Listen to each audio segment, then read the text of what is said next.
Welcome to Conversations with the Great Dead, where history's greatest minds return from the beyond to riff on today's most mind-bending questions. I am your host Artashes Khurshudyan, and today we tune into a voice from 18th century, a man whose musical genius shaped the very architecture of Western sound.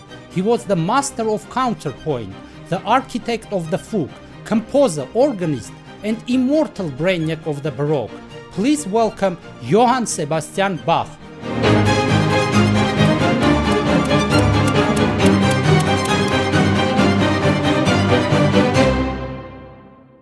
Herr Bach, welcome.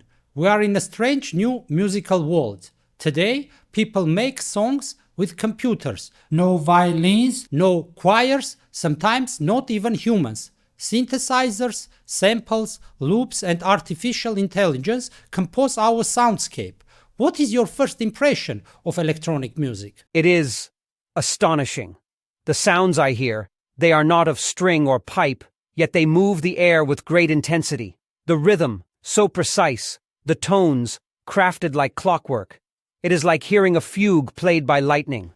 Do you recognize anything familiar in it? Indeed. In the layering of textures, in the repetition and variation, I hear counterpoint. In the beat, I hear the pulse of a gavotte, a sarabande, though transfigured by strange electricity. This music, though alien in color, shares something with my own. Structure, tension, resolution. That's incredible. But would you call it music? If it awakens thought and stirs the soul, it is music. The tools may change, but the aim remains. To express the inexpressible through sound. Let's go deeper. Much of today's electronic music is created through loops, patterns, and sequencers, software that arranges sound in a grid. It's very mathematical. Would you say that appeals to your sensibilities? Mathematics, the true companion of music. Even in my day, I composed canons and fugues as though solving divine puzzles. Music is the audible form of logic. When I hear these loops, these pulsating layers of rhythm and tone, I recognize an affinity. A loop is but a ritornello with a modern dress. A synthesizer, an organ with infinite registers. And what about genres like techno or trance? Music with no lyrics, just rhythm and atmosphere. Melody sings, but rhythm commands.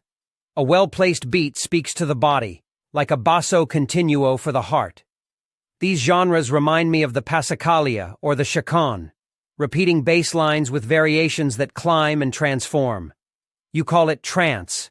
We called it transcendence. But some critics say electronic music is soulless. That's because it's machine-made. It lacks feeling. The soul is not in the instrument. It is in the hand that shapes it. I have moved audiences with pipe and string. Today you move them with circuit and code. If a machine lacks soul, it is the fault of its master, not its metal. Let's talk about the people behind this music. Today's composers might be DJs in clubs, artists with laptops in bedrooms, or even AI systems generating sound on command. Would you call them musicians? If they labor to shape sound with intention, then yes, they are musicians. Whether they write on parchment or code in a digital audio workstation, their role remains to order chaos, to give time meaning. Some artists even sample your work, splicing your fugues into EDM tracks or remixing your chorales with techno beats. Do you find that offensive? Not at all. A theme is a gift.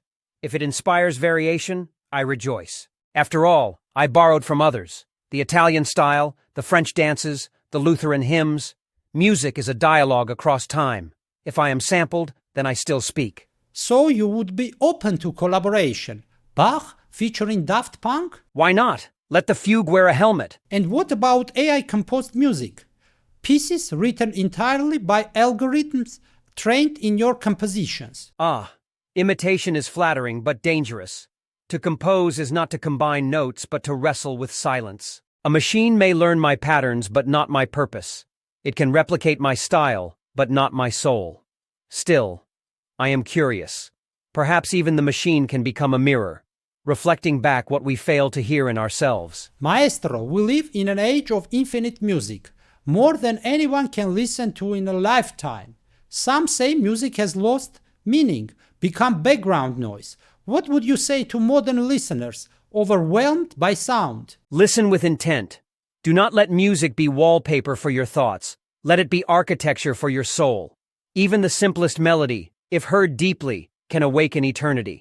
Beautifully said. Herr Bach, earlier you mentioned that rhythm speaks to the body, much like basso continuo in your own work. I would like to play you something from a modern composer, not of fugues, but of floor fillers. His name is John Digweed. Digweed is a pioneer of progressive house, maestro of slow building, hypnotic, DJ sets, and the true architect of the underground.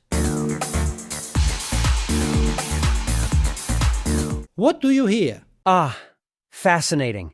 This music breathes. It unfolds patiently, as if revealing itself by degrees.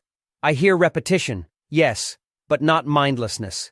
There is design, a long arc of motion, not unlike a chaconne stretched into the night. He is known for epic-length DJ sets, sometimes 6, 8, even 10 hours. He builds tension slowly, layer by layer. No big drops, no cheap climaxes, just the long game. This is admirable. In my own works, especially my organ improvisations, I too sought to delay resolution, to maintain suspense. What matters is not the instant gratification of the ear, but the sustained attention of the soul. This Digweed fellow, he understands architecture, sonic architecture. He builds cathedrals of rhythm. Would you say there is a kind of counterpoint at work? Indeed, though it is subtle. Here the counterpoint is rhythmic and textural, not melodic. Sounds interweave not in pitch, but in pulse. He plays with anticipation, hints at arrivals, then withdraws them.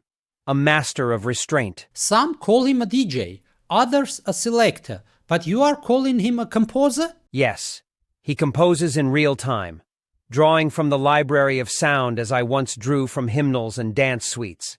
His ink is vinyl, his staff is the crowd. He listens, and through listening, he guides. So, is John Digweed the Baroque DJ of our time? He is a Kapellmeister of the underground. Beautifully said, Herr Bach. Herr Bach, before we let you return to eternity, one more thought. If you were alive today, armed with today's technology, what kind of music would you compose? An intriguing fantasy. If I had access to infinite sounds, infinite instruments, infinite combinations, I would still seek the same thing. Order within chaos. Perhaps I would write fugues for synthesizers, chorales for virtual choirs, symphonies of algorithm and breath. You wouldn't be overwhelmed by the endless choices? On the contrary, abundance demands discipline. The more colors upon the palette, the greater the responsibility of the artist to choose wisely. A single well-placed note can outshine 1,000. Would you ever collaborate with artificial intelligence, not just tolerate it, but truly create alongside it? I would treat it as I would any capable assistant. Test its skills, instruct it where it falters, and challenge it where it excels. If the machine can propose variations, let it propose. But the composer, the true composer, must remain the judge of meaning. That's profound. So, you would see AI not as a rival, but as a tool? Precisely. When I wrote, I had assistants, copyists, even students who contributed ideas. Why not accept suggestions from the Silicon Apprentice? Herr Bach, you lived at a time when music was often seen as a divine vocation, a calling from God.